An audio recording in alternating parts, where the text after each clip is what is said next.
You came to LA this week to peek into the future. But if all you want is next generation, you're in the wrong place. Because what you'll see from Nintendo is not just next. Instead, it's what's absolutely new.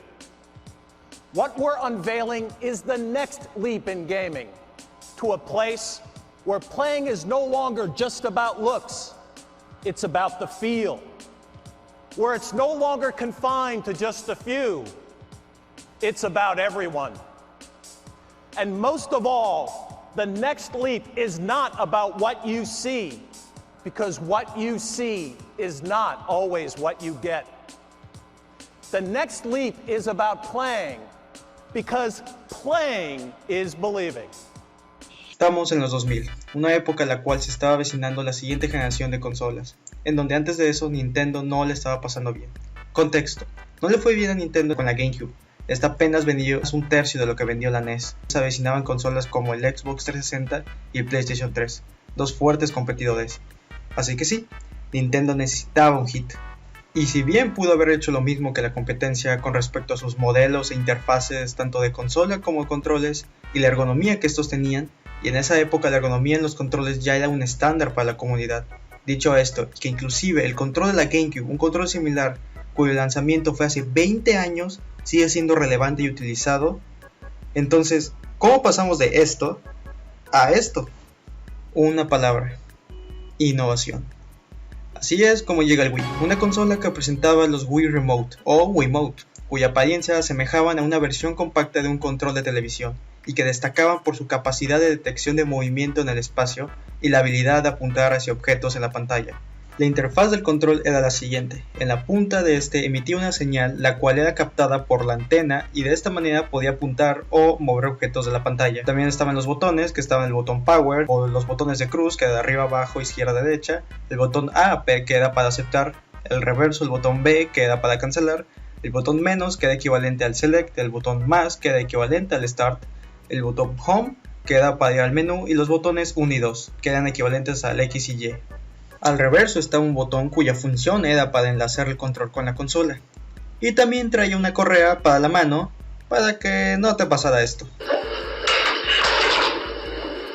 Y finalmente, abajo tenía un conector que era para conectar periféricos como el Nunchuk, que era un control aparte que se utilizaba como joystick.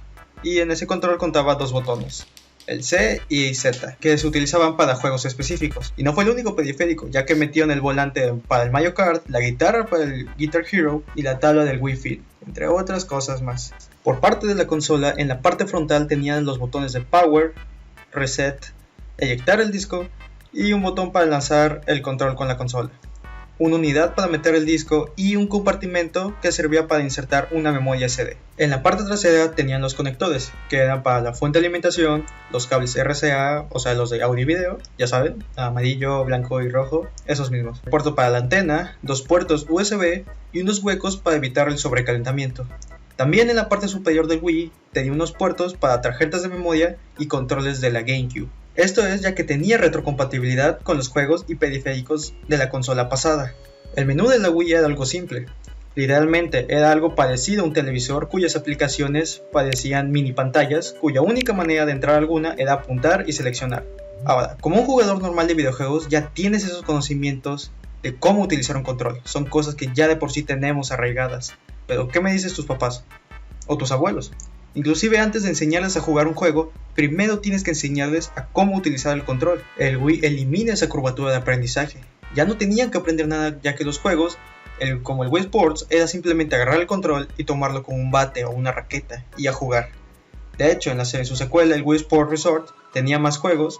En estos se podía usar periféricos como el Nunchuk, que era utilizado para juegos como el tiro al arco o ciclismo.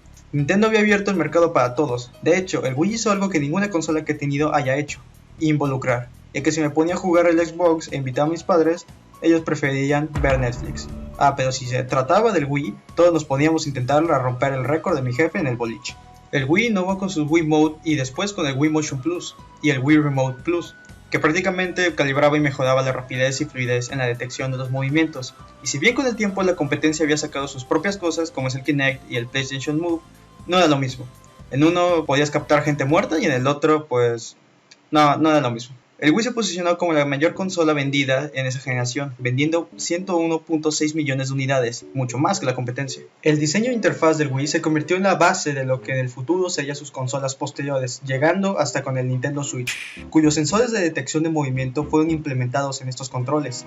Eso, y que en vez de discos implementaron pequeños cartuchos de juego, y también de que el hecho que el Switch, al ser una pantalla pequeña con controles retráctiles, lo hacía no solamente una consola de mesa, sino también una consola portátil, la cual podías llevar a todos lados. Nintendo siempre ha querido que los juegos fuesen algo más de solo simple ver, algo que se pueda sentir. Así que después de esto, ¿qué sigue?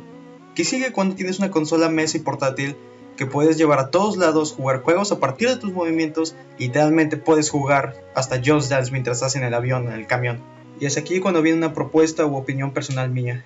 Creo que lo que sigue sería algo como el Oasis, como se ve en la película Ready Player One, donde a partir de una simulación de inmersión sensorial puedes hacer lo que sea, en donde todo lo que sucede ahí lo sientes y en donde el límite es tu imaginación. Pues aunque creo que es algo que no esté tan cerca de nosotros, también creo que tampoco es algo que esté tan alejado, y creo que vamos por ese camino. Ahora sí que lo único que queda es ver y observar cómo se desarrolla y se desenvuelve esta generación que viene. Y creo que eso ha sido todo. Yo soy Rodrigo. Este video fue parte de una tarea de mi clase de diseño interactivo. Gracias por su atención.